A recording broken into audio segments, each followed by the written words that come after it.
Morning, my brothers and sisters. Welcome to episode 117. What does God require of us? Now, our official passage, we're working our way through the book of Matthew. So our official passage, which we're going to dovetail off of here today, is from Matthew 9:13. Go and learn what this means, Jesus says. I desire mercy and not sacrifice. That launched us yesterday into the word hesed, which we'll get to in a minute here. But the passage, in my mind, is very similar to Micah 6, chapter 6, verse 8. He has told you, O man, what is good.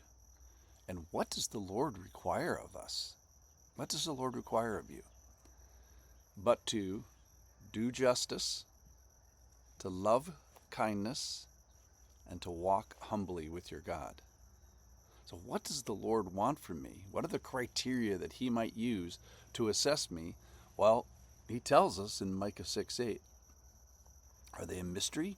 No. I've told you before, Old Testament, and I'm telling you now again. So he's told you what is right and what you should be doing to follow him. We're going to talk about the first one, then the third one, then I want to get to the last one, which applies to our Matthew passage. First of all, do justice. The Lord wants just living between one person and another. So he's saying that a proper relationship with God specifically includes a reference to how we live in a just way towards other people. So our vertical relationship is going to be assessed by this horizontal justice that we exert towards one another. So that's the first of the three. The third of the three is to walk humbly. Well, what a great point. He says, hey, let's be careful in this. Let's be deliberate. Let's be thoughtful. We're a sinful people. So I think it means reverence in this and this traditional humility. He's God, and we are not. I don't think there's any big mystery there, walking humbly. But let's talk about the other one, love kindness. Now, this in the Old Testament is the actual word hesed. It's this loving kindness of the Lord. And it says to do justice and to love kindness. Or some translations would even have it loving kindness or love mercy.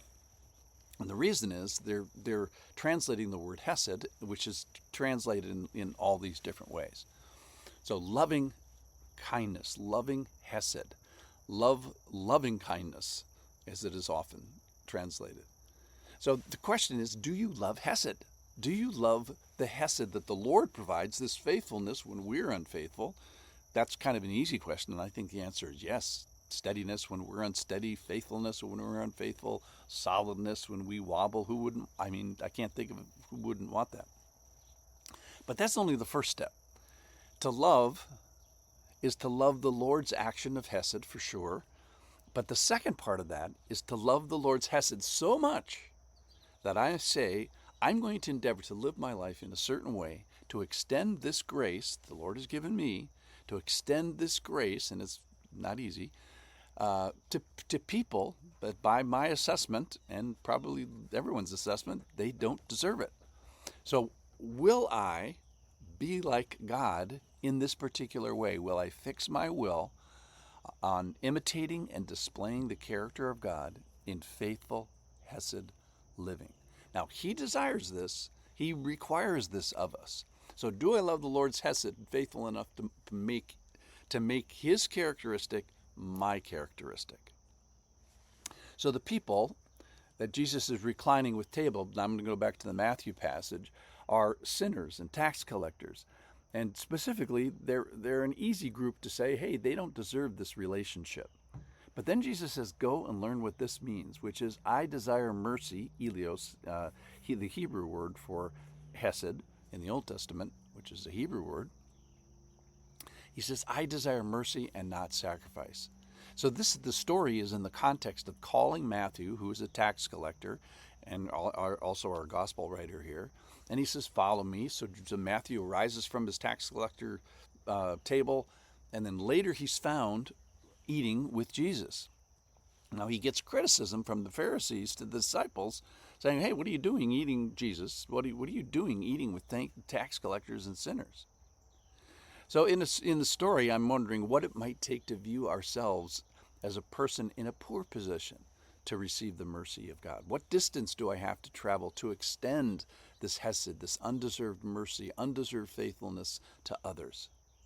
Hesed's a word that's one of the chief characteristics of God through the Old Testament, mentioned 250 times or so.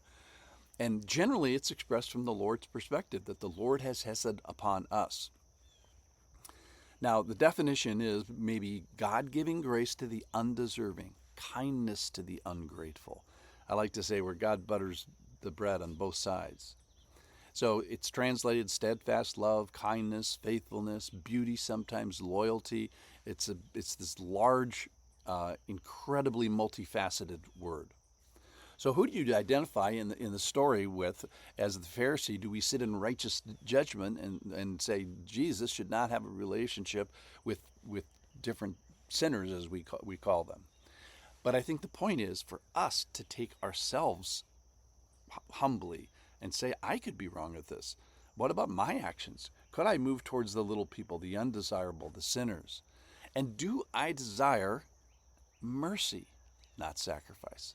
So if it is hesed, that is, that I want spiritual faithfulness to a broken, rebellious, fallen, stiff-necked people, just go to church, you'll find them there. I'm speaking of people in my kingdom, much less those that are at other churches or whatever. So Jesus says, I desire this. I want this out of you. So God says, this is my characteristic. I am full of hesed. I relate faithfully to the unfaithful. And then he's saying in our passage in Matthew, he says, but I want you guys to live like this too. So I'm using this as a criteria. More than success in business, I desire this. More than having 7 kids, more than a worked out body, more than riches in the bank, more than beauty in the mirror. I want this invisible interior reality. I want faithfulness, hesed, mercy, especially towards those who what? Don't deserve it. So Jesus says, I want you to live in this way that I lived. That says, I'm living a hesed life, and I'd like you to live a hesed life. It's a very high call. So may you be an example of this great, godly, spiritual reality here on earth. He's asking us to mirror his characteristic in extending love, extending faithfulness towards his creatures, especially, that's right, sinners, unmerited, unexpected kindness. Go do hesed. Do likewise. Thanks for listening.